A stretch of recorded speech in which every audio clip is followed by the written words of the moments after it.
We're back. It's chapter 15 of Luke, and Jesus loves his parables, because we're starting out with the parable of the lost sheep. Tax collectors and other notorious sinners often came to listen to Jesus teach. Man, even the sinners are like, yo, this guy's spitting. This guy be spitting. This made the Pharisees and the teachers of the religious law complain that he was associating such sinful people and even eating with them. Meaning the people that thought differently than the people who thought they understood this perfectly. They were like, oh my God, how could you eat with those sinners? I mean, this is really what I like. Before I started reading the Bible, this is how I imagine, the God-fearing Christian people to be, where they're like, it is us against you. You guys are the sinners. We are the examples of light. And I always hated that, because even in anime, you could see that like the holy knights or holy, temple often tend to be behind everything, about all the corruption. And blind faith, blind justice is that. Blind. Not understanding the nuance, not seeing the nuance. So Jesus told them this story. If a man has 100 sheep and one of them gets lost, what will he do? Won't he leave the 99 other sheep in the wilderness and go search for that one? Won't he find the Bambi of his sheep? And when he has found it, he will joyfully carry it home on his shoulders. And when he arrives, he will call it together with his friends and neighbors and say, rejoice, because I have found my lost sheep. In the same way, there is more joy in heaven over one lost sinner who repents and turns to God than the 99 others who are righteous and never strayed away. And that's kind of the point of like, hey, if you see people are, sinning, or like your friends are going down like a dark path, you have a friend group, and like, let's say there's 10 people in this friend group, and 9 of them are kicking ass, taking names. They've done their due diligence in life, and they're kicking ass, but that one friend has kind of lost his way. Do you guys give up on that one friend? No, you go try to save that one friend from going down a dark path. And ultimately, that's what I got from this. Now, the parable of the lost coin. Maybe this will help me get over my crypto scam that I recently fell victim to. Or suppose a woman has 10 silver coins and loses one. That sounds about right. Won't she light a lamp and sweep the entire house and search it carefully until she finds it? And when she finds it, she will call her friends and neighbors and say, rejoice, because I have found my lost coin, my precious. In the same way, there is a joy presence of God's angels when even one sinner repents. The same kind of concept of the lost sheep, the lost coin. If you feel like you have lost something, you have a friend, a group, somebody's gone down a dark path in their life. Like you have a group of 10 people, right? 9 of you guys are kicking butt and taking names, but there's that one friend who has strayed off that distance and gone down a dark path, whether it be with drugs, alcohol, womanizing, gigoloizing, just like gooning left and right, like looking at the weird waifu beast star stuff, like, you know what I mean? You save that friend. And then when you do, everyone rejoices because you knew that friend had potential all along. And this could be even said for some of the dudes out there and for some of the girls. If you feel like somebody is criticizing you and coming down on you, you never do that for somebody you have faith in. That person has faith in you and sees greatness out of you, maybe more so than you see out of yourself. So believe in yourself like they believe in you. Now, the parable of the lost son. To illustrate the point further, Jesus told them this story.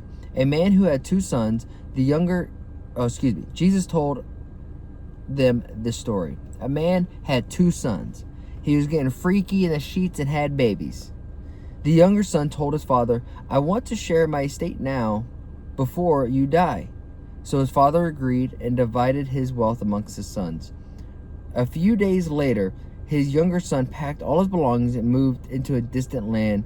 There he wasted all his money in wild living. About the time his money ran out, and a great famine swept over the land, and he began to starve.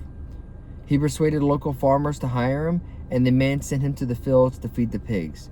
The young man became so hungry that even the pods he was feeding the pigs looked good to him, but no one gave him anything. When he finally came to his senses, he said to himself, at home, even the hired servants have food enough to spare, and here I am dying of hunger. I will go home to my father and say, Father, I have sinned against both heaven and you, and I am no longer worthy of being called your son.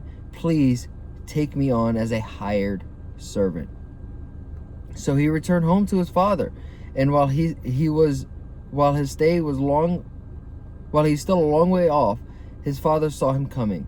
Filled with love and compassion, he ran to his son, embraced him and kissed him, and said to him, "Father, I have sinned both you and heaven, and I am no longer worthy." He's like Thor. He's like, "I am no longer worthy of wielding Mjolnir."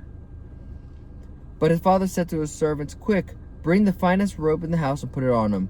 Get a ring on his finger and sandals on his feet, and kill the calf we've been fattening. We must celebrate with a feast, for the son of mine who is dead has now returned to life. He was lost, but now he is found." So the party began. That's beautiful. That's a dad who loves his son, in the sense that the son was like, "Yo, Dad, I know you've worked your entire life off for everything that I'm taking advantage of right now, but I want half of it." He lost half of it, spent it with money, moved away to a faraway land, and that probably hurt the father deeply. Like I would imagine my kid, I'm working my butt off to try to give a life that was just as good, if not better, than the one that I was given. And if I just got up and ran away and then spent it all, I would be heartbroken, and I would want him to come home and see the light. And that's exactly what he does, and he returns with a feast. And so many of us can learn from that, of like somebody who you felt betrayed you, but when they saw the light, they realized they did wrong, and they come back and owning up to it the way that he did, just like, "Hey, I messed up so royally bad." You accept that person, you forgive them, and you love them. Meanwhile, remember, the guy was freaky in the sheets. He had 2 sons. The older son was in the fields working.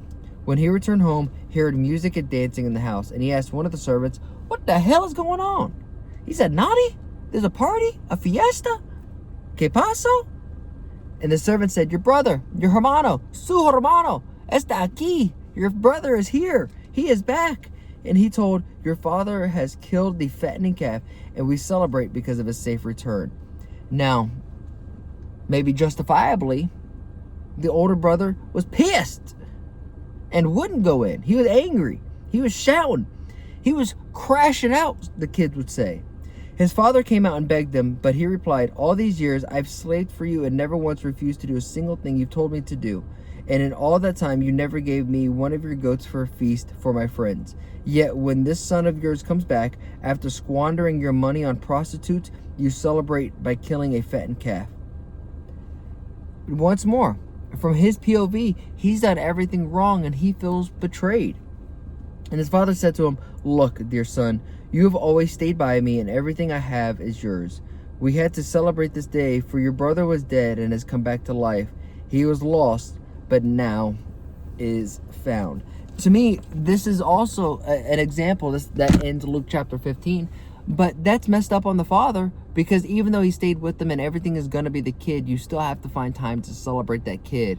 And that is how the seed of hatred is planted into man, when they feel betrayed, when another person intentionally or unintentionally does something to slight that person. And whether that father realizes it or not, he had slighted the son by having such an over-exuberant joy for the younger son that he had, I bet you, forgotten the older son. And there's another story for that father to come. I hope so. Because you gotta, and I'm looking at this from like my sisters. I have a younger sister and an older sister. And they are treated differently, right? And I'm not even putting myself into that. I'm just looking at those two. The younger sister getting the praise. Older sister did everything that, she was told, but, still gets subjugated in a way that's just not fair and even. And I like from an outside being objective and just, taking my brother hat off and just looking at it as people, I understand, and there is wrong there, because there is favoritism, and favoritism on one side is going to lead to the feeling of neglect, and just it creates bad feelings of resentment. It's no good. So if you have family, if you have friends, whatever, try not to look at each other at like putting each other on tears. You are all sitting at a round table, right? Sometimes your opinions are more valid than others on certain topics, but it's not universally across the board that person is higher than the other, right? We're all we all suck in the eyes of God. We all suck in the eyes of the universe, right? So, with that said, I appreciate you guys, and I'll see you guys again tomorrow for the next one. Peace.